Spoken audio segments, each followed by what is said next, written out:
My name is Darren Wright, co-owner of Island Outfitters in Victoria, British Columbia.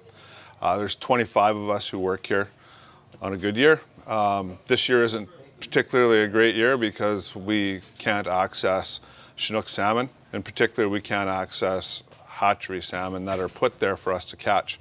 And we're having a really hard time understanding why we can't. We had to make our commitment to our suppliers this year, buying fishing tackle, taking people's bookings to go fishing, and in the end, we aren't allowed to catch a Chinook salmon. It was a political decision, which we're really having a hard time understanding why we can't access a hatchery salmon. And that's all we need to do is catch one.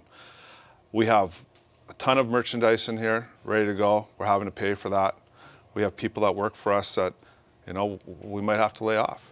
We have charter boats that aren't leaving the dock, along with many other people on this coast that are suffering the same way we are. We have to decide whether or not, we carry on with this, and if we want to continue on selling fishing gear and supplying it and let people go fishing.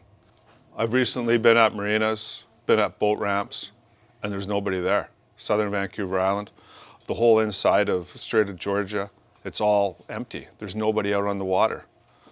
There are marinas that aren't making any money. There's fishing tackle distributors not making any money, suppliers on all the charter boats. It's destroying our coastal communities. And we just need to know why we can't retain one hatchery salmon. We've asked a question. We've asked DFO. We've asked our minister why we can't catch one hatchery salmon, and they won't tell us. We need to know. And we need to be opened up so we can continue on with our jobs and our livelihoods. That's what we need to know today. My name is Joannes, and I've been in this business for over 40 years. My family started a business on the west coast of Vancouver Island. I've been fishing since I was 16 as a guide, and it's been devastating to me, mainly because I've been working for Island Outfitters for 24 years now, and I don't know what's going to happen with my career, my last 5 years until I retire. I could tell you a lot more, but it's so devastating to me, not knowing what's going to happen. I think Joanne just said it. This means a lot to us. It's our lifestyle. It's what we do. Fishing is so much part of everybody's lives here in Victoria and all these coastal communities, and our government doesn't seem to care. They just left us out to dry. They need to do something and help us out and let us catch one hatchery Chinook salmon. That would change everything. And our government won't tell us why they won't. We need to know. We need to know today. The one thing I need to say is that on July 15th, the rest of the coast is open to fish salmon. And for whatever reason, the Strait of Juan de Fuca, Souk, Victoria, Sydney, we're not allowed to fish salmon. We're not allowed to retain a salmon, and we're really trying to figure out why we have been blackballed. We're not allowed to catch a hatchery fish. Yeah, I've been a charter guide for about 20 years now, I guess, working on the coast from Tofino to Victoria. That's all I know. That's all I've done for 20 years. It supported my family, pay my mortgage. It's a good, honest, healthy living. And it's being taken away, I feel. Like Darren said, just that one fish, that one hatchery Chinook that we could keep, that would keep people coming to BC, like from around the world. Just people want to come, they want to fish for dinner.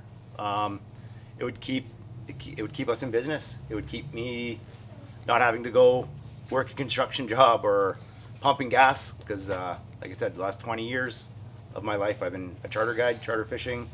Fishing's been phenomenal. I don't see any lack of, if the fishing's getting better, if anything.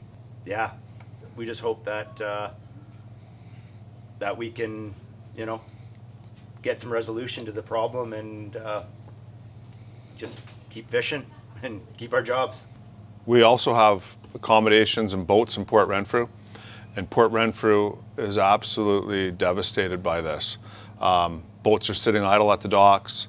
The restaurants and hotels are empty. It's killing us. And that's not the only coastal community that's being devastated. So we need to change. We need to figure this out, because next year I don't think any of us can go through another year like this, or else people won't have jobs. That's the bottom line. We have to change. About 35 years ago, we put in our lodge up in west coast of Vancouver Island in Barkley Sound, and we were being harassed by fisheries about some stupid things.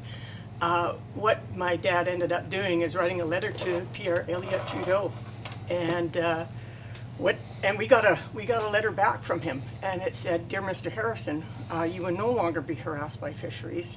This country was built on small businesses, and good luck to your endeavors." Said a bunch more in there, but as of that day on, we were never bothered by the fisheries. We had a thriving business for 25, 30 years, and we no longer have that business, which is sad, but and I have worked for Darren and Ward for the last 24 years, so it's been a great job. I love working here.